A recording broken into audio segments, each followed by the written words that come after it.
नमस्कार, आदाब, सत श्री अकाल। आप सबका बहुत बहुत स्वागत है। आज के वीडियो में हम जानेंगे टर्म डिपॉजिट क्या होता है। फिर अभी तक तो हम बैंकिंग की प्रक्रिया में समझ रहे थे कि पैसा किस तरीके से जमा करना है, निकालना है, किसी मित्र को, परिवार के सदस्य को या वेंडर को हमने जब सामान खरीदा है तो हम चेक किस तरीके से दे सकते हैं। अब हम एक कदम आगे जा रहे हैं कि हम अपनी धनराशि को किस तरीके से बैंक के अलग अलग सेविंग के प्रोसेस में डाल के बढ़ा सकते हैं। ठीक है जी। तो हमने इससे पहले रिकरिंग डिपॉजिट देखा था, आज हम देखेंगे टर्म डिपॉजिट। टर्म डिपॉजिट का मतलब ये है साधारण भाषा में कि आप कुछ समय के लिए, निश्चित समय के लिए धनराशि को बैंक में रखते हैं और आप उस पैसे को निकालेंगे नहीं। ऐसा जिस दिन हम ये धनराशि को डालते हैं टर्म डिपॉजिट में, ऐसी प्रक्रिया रहती है। टर्म डिपॉजिट में डालने से हमें बचत खाते से ज्यादा ब्याज मिलता है। ब्याज की जो दर होती है वो अवधि के हिसाब से निर्धारित की हुई होती है। मान लीजिए अगर आप 7 दिन के लिए बनाएंगे तो उसका रेट ऑफ इंटरेस्ट अलग रहेगा। अगर आप 1.5 साल के लिए बनाएंगे उसका रेट ऑफ इंटरेस्ट अलग रहेगा। 5 साल के लिए बनाएंगे उसका रेट ऑफ इंटरेस्ट अलग रहेगा। तो अवधि के हिसाब से हमको ब्याज दर बैंक वाले देते हैं। अब इसमें हमें यह जानना है कि कितने समय के लिए हम अपनी टर्म डिपॉजिट बना सकते हैं। टर्म डिपॉजिट को साधारण आम भाषा में फिक्स्ड डिपॉजिट भी बोला जाता है। इसको हम कम से कम 7 दिन के लिए बना सकते हैं और अधिकतम जो अवधि है वो 10 साल की है। 7 days to 10 years। ठीक है जी। ये इसका मिनिमम समय है और मैक्सिमम समय है। अच्छा, आप कितनी धनराशि से फिक्स डिपॉजिट बना सकते हैं? कुछ बैंक में 500 रुपए से शुरू होता है, कुछ बैंक कम से कम आपसे 1,000 रुपए मांगेंगे, कुछ बैंक बोलेंगे कि कम से कम 3,000 रुपए से आप टर्म डिपॉजिट बना सकते हैं, कुछ बैंक वाले आपसे 5,000 रुपए मांगेंगे। हर एक बैंक का अलग अलग मिनिमम फिक्स डिपॉजिट का कुछ रूल होता है। कल को आप ये नहीं बोल सकते 50 रुपए के फिक्स डिपॉजिट बना दीजिए। बैंक वाला बोलेगा भाई मैं कम से कम 1,000 रुपए की बनाऊंगा तो 1,000 रुपए से ही आपको टर्म डिपॉजिट बनानी पड़ेगी। ठीक है जी। आप जब टर्म डिपॉजिट बनाते हैं उसके 2 तरीके होते हैं। आप या तो ऑफलाइन बनाएंगे, मतलब बैंक में जाके फिजिकल डॉक्यूमेंट बनाएंगे, या आप ऑनलाइन बना सकते हैं। ऑनलाइन आप नेट बैंकिंग से कर सकते हैं या मोबाइल बैंकिंग से कर सकते हैं। हम इस समय बात कर रहे हैं ऑफलाइन की। ऑफलाइन मतलब आप बैंक में जाके टर्म डिपॉजिट बनाएंगे। टर्म डिपॉजिट बनाने के लिए आपको क्या करना है? आप जब बैंक में जाते हैं वापस से आपको एक फॉर्म लेना है। बिल्कुल मत घबराइए, इससे पहले आप बहुत सारे फॉर्म भर चुके हैं, समझ चुके हैं। अब तक तो आप मास्टर बन चुके हैं फॉर्म भरने में। ठीक है जी। तो आपको बैंक में जाना है, टर्म डिपॉजिट बनाने का फॉर्म लेना है। ये किसी भी रंग का हो सकता है, सफेद, लाल, पीला, आप उसमें मत पड़िए। ज्यादातर सफेद रंग का होता है, हरा होता है या पिंक होता है, कोई फर्क नहीं पड़ता है रंग से। हमें तो सिर्फ फॉर्म लेना है। फॉर्म पे क्या क्या भरना है, इसके भी 2 पार्ट रहेंगे। एक मेन पार्ट बैंक में रहेगा, एक काउंटर फॉइल रहेगा जो कि आपको मिलेगा। आपको उसमें तारीख डालनी है, अपना नाम लिखना है। नाम लिखना है मतलब किस किस के नाम पे आप टर्म डिपॉजिट बना रहे हैं। अगर आप अपने नाम पे ही बना रहे हैं तो आपका ही नाम आएगा। अगर आप जॉइंट नेम में बना रहे हैं, अपने साथ किसी और व्यक्ति का भी नाम आप लिखना चाहते हैं तो उनका भी नाम आएगा। कितने धनराशि के लिए आप बना रहे हैं वो आपको लिखना है। कितनी अवधि के लिए आप बना रहे हैं, अवधि मीन्स कितने ड्यूरेशन के लिए। आप 7 दिन के लिए बना रहे हैं, महीने के लिए बना रहे हैं, 2 महीने के लिए बना रहे हैं, साल भर के लिए बना रहे हैं, कितने समय के लिए आप बना रहे हैं टर्म डिपॉजिट, वो आपको लिखना पड़ेगा। आपको इसमें नॉमिनेशन जो है उनका भी नाम डालना पड़ेगा, बहुत ज़रूरी है। मैंने आपको पहले ही बताया नॉमिनेशन कितना इम्पोर्टेंट है। तो जिसको आप नॉमिनेट कर रहे हैं उनका नाम आएगा, उनका पता आएगा, उनका आपसे क्या रिलेशन है। वो आपकी माता जी है, पिताजी है, भाई है, आपकी पत्नी है, आपका बच्चा है, जो भी रिलेशन है वो आपको लिखना है। अगर वो माइनर है तो उनका डेट ऑफ बर्थ आएगा और ब्रैकेट में लिखा जाएगा माइनर, ठीक है जी। जब आप ये सारी चीजें भरेंगे, काउंटर फॉइल में भरेंगे, इसके साथ आपको एक चेक देना पड़ेगा बैंक को कि भाई आपके बचत खाते से वो उतनी धनराशि निकाल लें और उसका टर्म डिपॉजिट बना के आपको दे दें। ठीक है जी। जब आप चेक देंगे तो चेक में आपको क्या लिखना है? आपको तारीख लिखनी है, आपको लिखना है योर सेल्फ, मतलब आप बैंक को चेक दे रहे हैं। ठीक है। उसमें आपको धनराशि लिखनी है जितने की आप टर्म डिपॉजिट बना रहे हैं, सिग्नेचर करने हैं, आपके हस्ताक्षर, पीछे आपको अपना मोबाइल नंबर लिखना है और आपका जो इंस्ट्रूमेंट है आप अधिकारी को दे दीजिए। अधिकारी जो उसका काउंटर फॉइल है उस पर सिक्का लगा के आपको देगा। कुछ समय आपको बैठने के लिए बोलेगा और अधिकारी आपको कुछ ही समय में, जैसा उनके पास काम रहेगा उस हिसाब से आपको एक टर्म डिपॉजिट बना के दे देंगे। अब टर्म डिपॉजिट में क्या होता है? एक टर्म डिपॉजिट एक सर्टिफिकेट होता है। सर्टिफिकेट में बैंक का नाम, ब्रांच होती है, तारीख लिखी होती है और उस पे आपका नाम लिखा होगा। आपने कितने धनराशि की टर्म डिपॉजिट बनाई है वो लिखा होगा, कितनी अवधि के लिए आपने बनाया है वो लिखा होगा, उस पे आपको क्या ब्याज दर मिलने वाला है वो लिखा होगा और कुछ कुछ जगह पे मैच्योरिटी अमाउंट भी लिखी होती है। मैच्योरिटी अमाउंट का क्या मतलब है? मैच्योरिटी अमाउंट का मतलब ये है कि जब आपकी टर्म डिपॉजिट की अवधि खत्म होगी और आखिरी दिन आपको बैंक वाले कितनी धनराशि मूल और ब्याज के साथ देंगे, मतलब जो धनराशि आपने जमा की है उसके ऊपर आपको जो ब्याज मिला है वो मिला के आपको टोटल धनराशि कितनी मिलने वाली है वो उस पर लिखा होता है। ठीक है जी। जिन जिन लोगों के नाम पे टर्म डिपॉजिट है उनका नाम उस पर लिखा रहेगा। अगर आपने अपना नाम पे ही बनाई है तो आपका ही नाम होगा। अगर आपने साथ किसी और भी व्यक्ति का नाम जोड़ा है जो कि joint fix deposit term deposit में है, उनका भी नाम लिखा होगा। ठीक है जी। ये सारी जानकारी उसमें रहती है और ये आप सर्टिफिकेट लेके आइए, अपने पास संभाल के रखिए।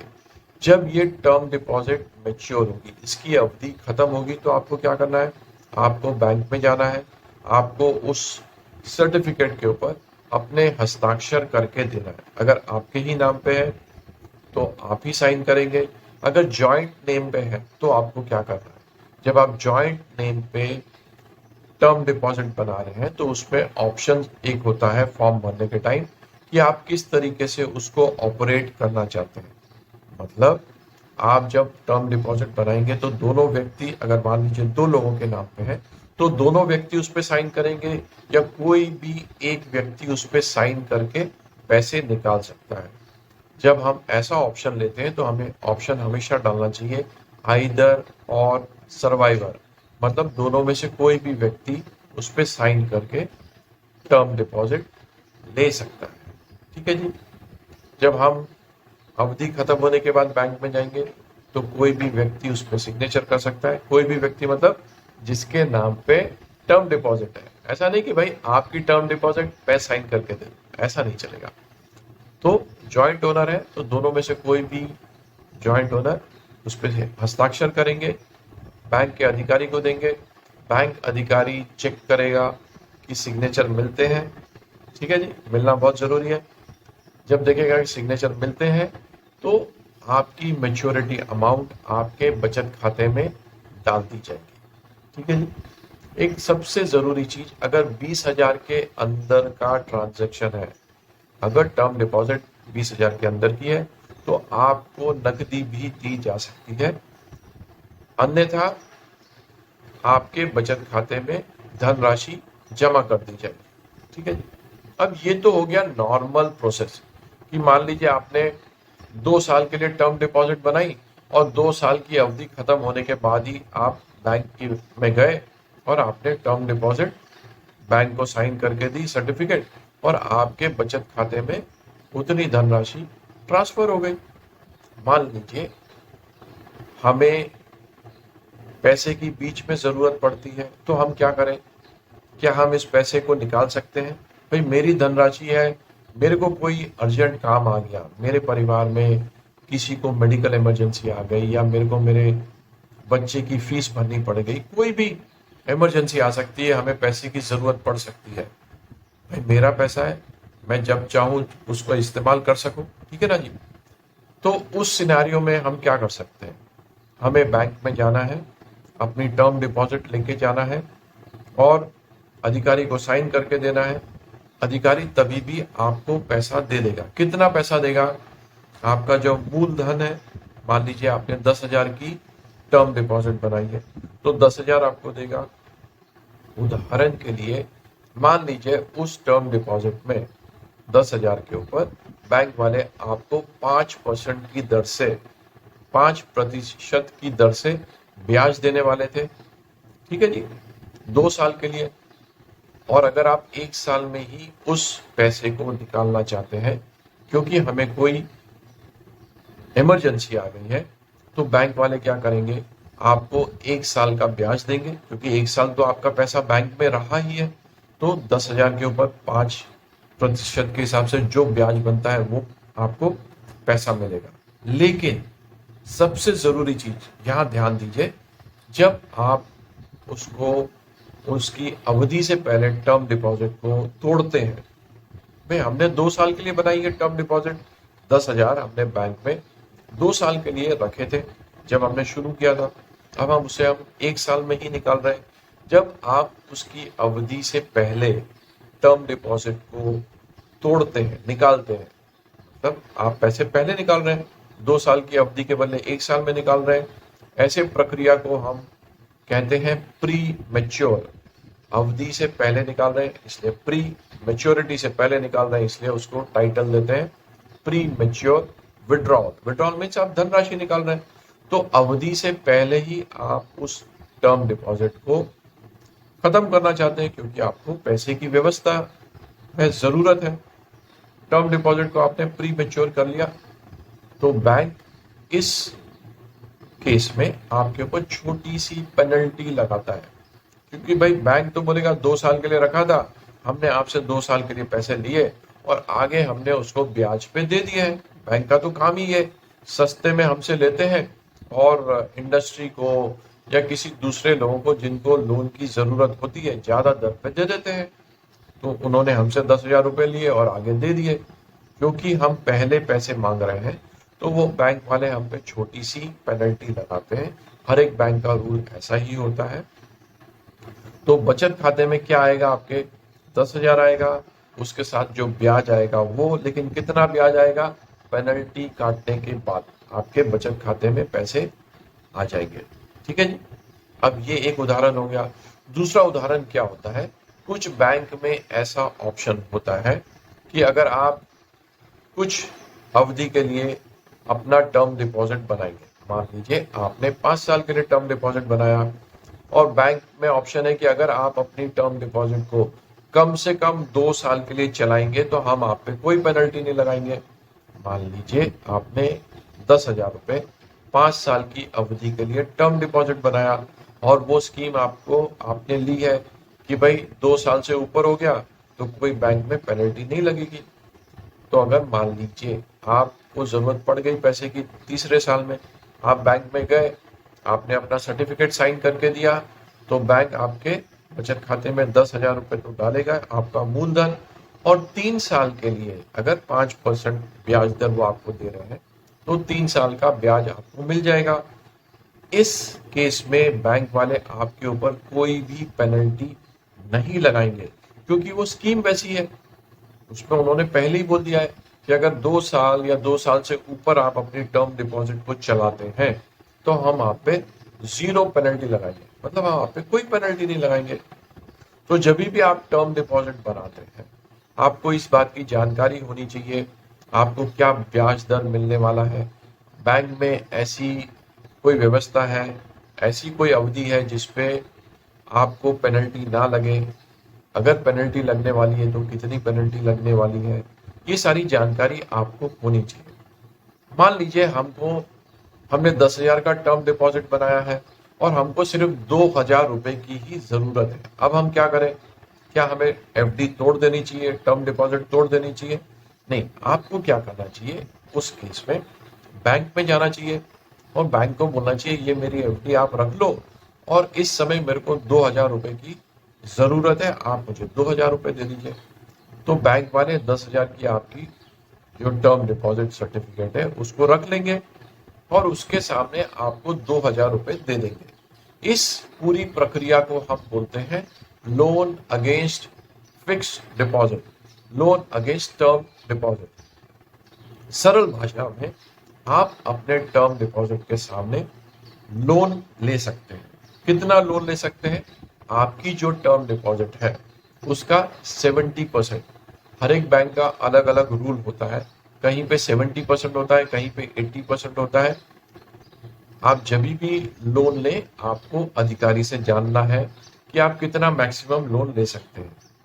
ठीक है, मान लीजिए आपको 8,000 रुपए की जरूरत पड़ गई, आपको अधिकारी से पूछना है क्या मैं 8,000 रुपए का लोन इस एफडी के सामने ले सकता हूँ।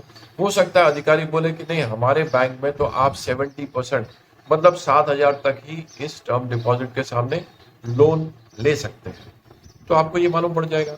अच्छा, अगर आप लोन लेंगे तो बैंक आपसे क्या करेगा? ब्याज चार्ज करेगा। तो बैंक आपसे कितना ब्याज चार्ज करेगा? बैंक आपसे लगभग 1 से 1.5% जो वो आपको ब्याज दे रहा है उससे ज्यादा चार्ज करेगा।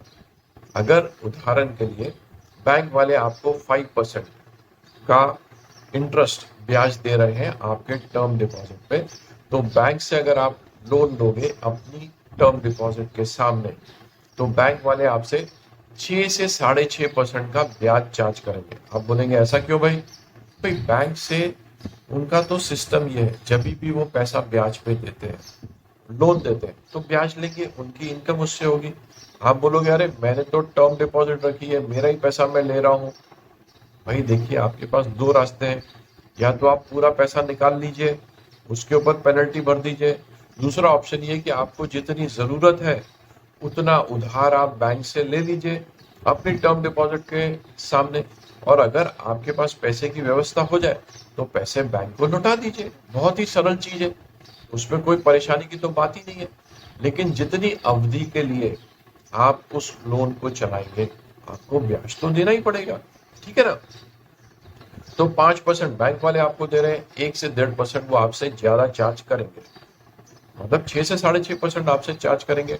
उतनी ही अवधि के लिए चार्ज करेंगे जितने समय के लिए आपने वो धनराशि का इस्तेमाल किया है।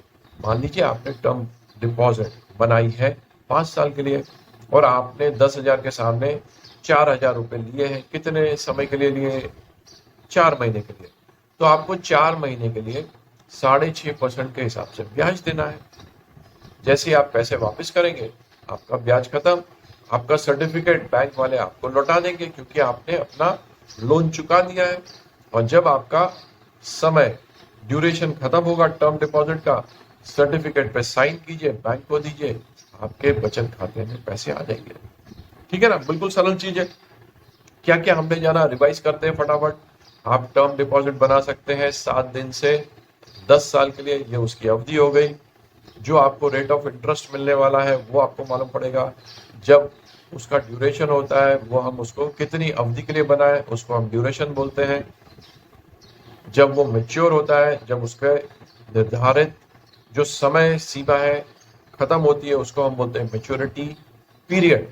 जो धनराशि हमें मिलती है उसको हम कहते हैं मेच्योरिटी अमाउंट। मेच्योरिटी अमाउंट होती है प्रिंसिपल प्लस ब्याज, मतलब जो आपने इन्वेस्ट किया है, आपका मूलधन और ब्याज दोनों मिला के जो आपको धनराशि मिलती है उसको हम बोलते हैं मेच्योरिटी अमाउंट। आप एफडी को पहले भी पैसा निकाल सकते हैं जरूरत के समय, आप एफडी के सामने लोन भी ले सकते हैं जितनी आपको जरूरत है। लोन जो है वो 70 से 75% तक आपको मिल सकता है। हर एक बैंक का अलग अलग हो सकता है रूल, आपको वो समझना है। आपको मिनिमम अमाउंट की कितनी एफडी बनानी है, हर एक बैंक की अलग अलग हो सकती है, 500, 1000, 3,000, 5,000 वो है। ठीक है, आप इसको अपने नाम पे ही बना सकते हैं, जॉइंट नेम पे भी बना सकते हैं।